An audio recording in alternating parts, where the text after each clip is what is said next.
નમસ્કાર મિત્રો, આપણી આ યુટ્યુબ ચેનલમાં આપ સર્વે દર્શક મિત્રોનું હાર્દિક સ્વાગત છે.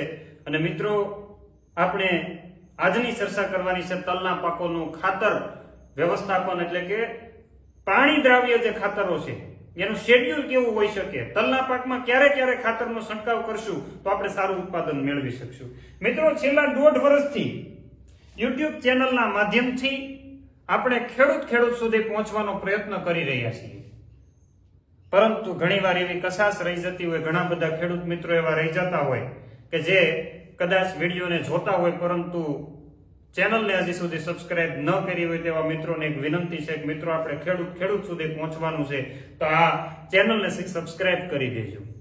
આ તમને એક વિનંતી છે, ખરેખર એક દિલની અરજ છે કે ચેનલને સબસ્ક્રાઇબ કરી દેજો. બાજુમાં બેલ આઇકોન છે, બેલ આઇકોન ઉપર ક્લિક કરી દેજો, જેથી કરીને તમને હરેક વખતે નોટિફિકેશન મળી જાય. અને પછી મિત્રો, લાઈક કરવાનું નહીં ભૂલતા. જો ખરેખર દિલથી તમે વિડીયો જો નિહાળતા હોય અને માહિતી સારી લાગતી હોય તો એકવાર લાઈક કરજો, જેથી કરીને તમારી કરેલી લાઈક અમને ઘણું બધું ઇન્સ્પિરેશન આપતી હોય.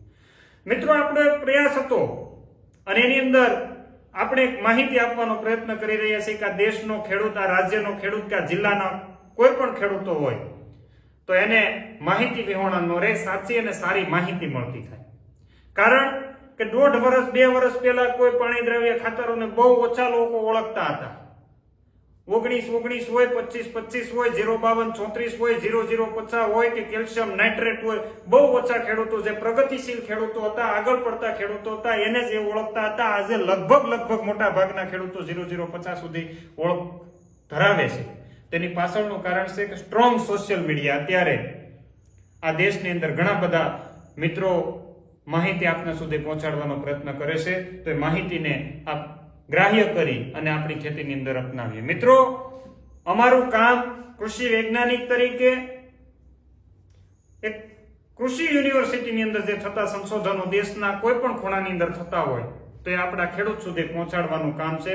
અને કામ આપણે મોટા ભાગે સોશિયલ મીડિયાના માધ્યમથી હવે કરવાનું વિચારી રહ્યા, ત્યારે આ ચેનલને સૌથી વધારે બુસ્ટઅપ મળે એવું તમારે એક મદદ કરવાની છે. કારણ કે તમારી માટે હું આજે મદદ માંગુ છું કે આ ચેનલને સબસ્ક્રાઇબ કરીને અન્ય લોકોને શેર કરવાની છે અને અન્ય લોકો પાસે સબસ્ક્રાઇબ કરાવવાની છે. તો આ માહિતીથી આપણા દેશનો ખેડૂત, આપણો ભાઈ વધારે સારું ઉત્પાદન લઈ શકે ને સદ્ધર બની શકે ને એની પાસે ક્યારેક વસ્તુ હશે તો આપણે પણ એની વસ્તુ એમાંથી ખરીદી, એની પાસે ઉત્પાદન સારું એવું હશે તો એ સારું એવું વસ્તુ ખરીદી શકે. એ વસ્તુ, એને ખરીદેલી વસ્તુ ક્યારેક આપણને જો સારપ હશે તો વાપરવા પણ આપશે અને આપણે પણ એનો લાભ મેળવી શકશું. મારે નથી લેવો, તમને ફાયદો ઘણો થશે.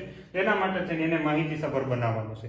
તો આજનો વિષય તો ખેતીની અંદર પાણી દ્રવ્ય ખાતરોનું જે શેડ્યુલ ને ચર્ચા કરવા માટે હું આપની સાથે મનીષ બલદાણિયા, કૃષિ વૈજ્ઞાનિક તરીકે કૃષિ વિજ્ઞાન કેન્દ્ર ગીર સોમનાથ કોડીનાર ખાતે ફરજ બજાવું.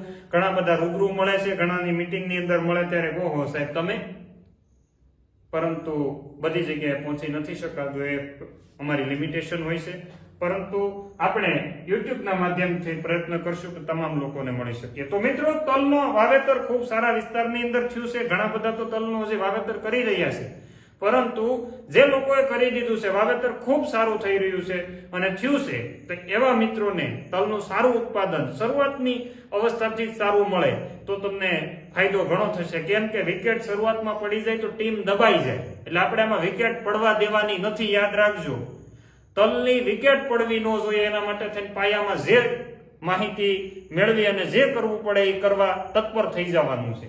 તો તલનો પાક 20 થી 35 દિવસના સમયગાળાનો હોય, એટલે પહેલું 20 દિવસનો સમયગાળો હોય ત્યારે આપણે 25-25-25 જે પાણી દ્રાવ્ય ખાતર આવે છે, લિક્વિડ ફોર્મની અંદર આવે છે, જેની અંદર એમિનો એસિડ, વિટામિન્સ, માઇક્રોન્યુટ્રિયન્ટ આ બધું મિક્સ આવે, તો આ ખાતરનો આપણે ઉપયોગ કરવાનો છે. 20 દિવસના તલ થાય, 25 દિવસના તલ થાય ત્યારે પાણી દ્રાવ્ય ખાતર આપણે છંટકાવવાનું છે. અને જેને મગફળીની અંદર, ઘઉંની અંદર, ચણાની અંદર કે સોયાબીનની અંદર 25-25 વાપર્યું ને એને પૂછી લેજો કે આનું રિઝલ્ટ કેમ મળે. કારણ કે હું 19-19-19 ની ભલામણ કરવા માંગુ છું, પણ એની કરતા સારું મળે છે. છંટકાવ 2 વાર જ હોય.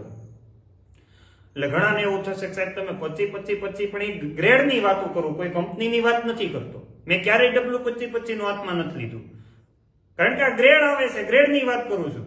ખૂબ સારો ગ્રેડ આવે છે, એનું ઉપયોગ કરજો. થોડોક મોંઘો આવતો હશે, 19 1 કિલો લેવા જાય અને 25 1 કિલો લેવા જાય તો લગભગ 3-4 કિલોનો ફેરફાર થઈ જાય.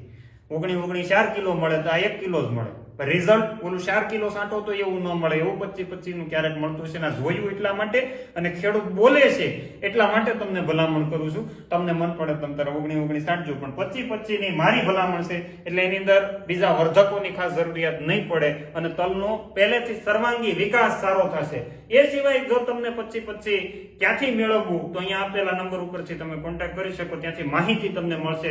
તમને મન પડે તો ત્યાંથી લેવું. એ મારી મનની વાત નથી, એ તમારા મનની વાત છે. એટલે તમારે ખાસ ધ્યાન રાખવાનું છે. 25 નો ગ્રેડ સારું રિઝલ્ટ આપે એ મને પાકી ખાતરી છે. બીજું, 25 ના નામથી ભરમાવાનું નથી. ઘણા એમ કહે છે કે આ તો આ જ આવે, એવું નામથી નહીં. પેલા માહિતી મેળવી લો, પછી આગળ ચર્ચા કરો. ત્યાં સુધી બીજામાં પડવા કરતા અહીંયા જે છે માહિતી આપવામાં આવે અને માહિતીને ધ્યાનથી સાંભળવી ખૂબ અગત્યની છે. એ સિવાય 19 નો ગ્રેડ તમને સારો લાગે તો વાપરજો. 20 નો ગ્રેડ સારો લાગે તો વાપરજો. એમાં મારી કોઈ બાંધછોડ નથી. પણ 20 થી 35 દિવસના સમયગાળે લાગે, શક્ય હોય તો 1 થી 2 રાઉન્ડ મારવા. તમને એમ થાય સાહેબ તો પંપ ખંભે ચડાવે જ જાય, એવું નથી. આ પણ તમારે ખાસ ધ્યાન રાખવું જરૂરી છે. એ સિવાય 30 દિવસનો 30 થી લઈને એ પછી 50 દિવસના સમયગાળાની વચ્ચે હોય. આપણે ખાસ કરીને 40 થી 60 દિવસનો જે સમયગાળો લખ્યો છે એ સમયગાળાની અંદર ફૂલ આવવાની શરૂઆત થઈ જાય તલની અંદર. તો એ ફૂલ અવસ્થાએ આપણે 0, 52, 34 આપણે ચણાની અંદર પણ વાપર્યું હતું, ઘઉંની અંદર પણ વાપર્યું હતું અને મગફળીમાં પણ વાપર્યું હતું. એટલે 0, 52, 34 નો ખાસ તમારે ઉપયોગ કરવાનો છે. શેમાં? તલમાં ફૂલ અવસ્થાએ 40 દિવસ પછી 60 દિવસ સુધી ફૂલ અવસ્થાએ 0, 52, 34 એ પેલા તમારે ડોઝ મારવો હોય તો 12, 61, 0 આવે છે.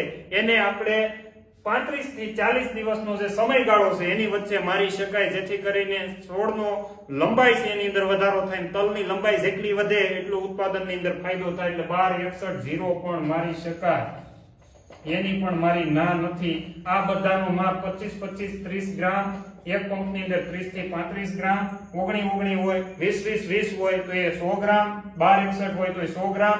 એ સિવાય ફૂલ અને ડાળી અવસ્થાએ 0, 52, 34 100 ગ્રામ પ્લસ મિક્સ માઇક્રોન્યુટ્રિયન્ટ અત્યારે 100 ગ્રામનું સારી કંપનીનું જે આવે છે એ 10 ગ્રામ એક પંપની અંદર નાખીને છંટકાવ કરવાનો છે. પહેલો ડોઝ આપણે 40-42 દિવસે માર્યો હોય તો બીજો ડોઝ આપણે 52 દિવસે મારી દેવો જોઈએ. 52 થી લઈ અને 60 દિવસના સમયગાળાની અંદર બીજો ડોઝ 0, 52, 34 નો મારી શકાય, એમાં કોઈ ના નથી.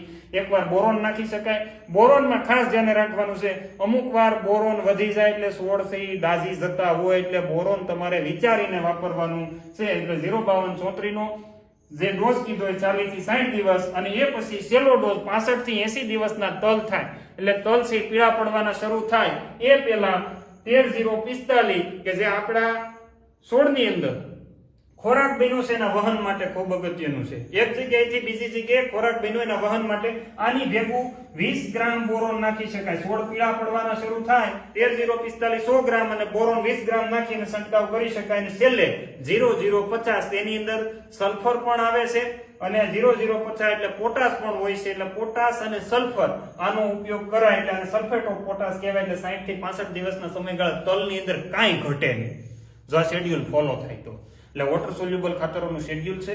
તમને ખૂબ સારી માહિતી અહીંથી આપવામાં આવી છે. 30 દિવસે શું કરવું, 35 દિવસે શું કરવું, 40-42 દિવસના સમયગાળે શું કરી શકાય, 60 દિવસ પછી શું કરવું, 80 દિવસે શું કરવું, એની માહિતી આખો વિડીયો નિહાળશો તો તમને મળશે. છતાં પણ તમને પ્રશ્ન હોય તો આપણો નંબર તમારા બધા પાસે છે, તમે કોન્ટેક્ટ કરી શકો છો. પણ પ્રશ્ન હોય તો કરવાનો છે, ખોટી માહિતી માટે કરવાનો નથી. વધારે મિત્રો તમે પશુપાલન સાથે સંકળાયેલા હોય તો અહીંયા જે લીટી લખવામાં આવે છે કાળી જુવાર 10 વાઢ આવે છે અને આપણા પશુ માટે ખૂબ સારો છે. તો ગીર સોમનાથ જિલ્લાના ખેડૂતો આનો ઉપયોગ કરે છે, કરી રહ્યા છે અને એને પશુપાલનની અંદર આના લીધે ખૂબ સારો એવો ફાયદો થયો છે. એટલા માટે આપણે એની વારંવાર વાત કરતા હોઈએ છીએ. ખેડૂતોનું બિયારણ છે અને અન્ય ખેડૂત સુધી પહોંચાડવાનું છે. તો આટલી વાતને ગ્રાહ્ય રાખી તમે ચેનલ ઉપર ફરીથી નવા હોય અને માહિતી સારી લાગી હોય તો સબસ્ક્રાઇબ અને શેર કરી દેજો અને લાઈક કરવાનું નહીં ભૂલતા. અસ્તુ, આભાર, જય હિન્દ, ભારત માતા કી જય.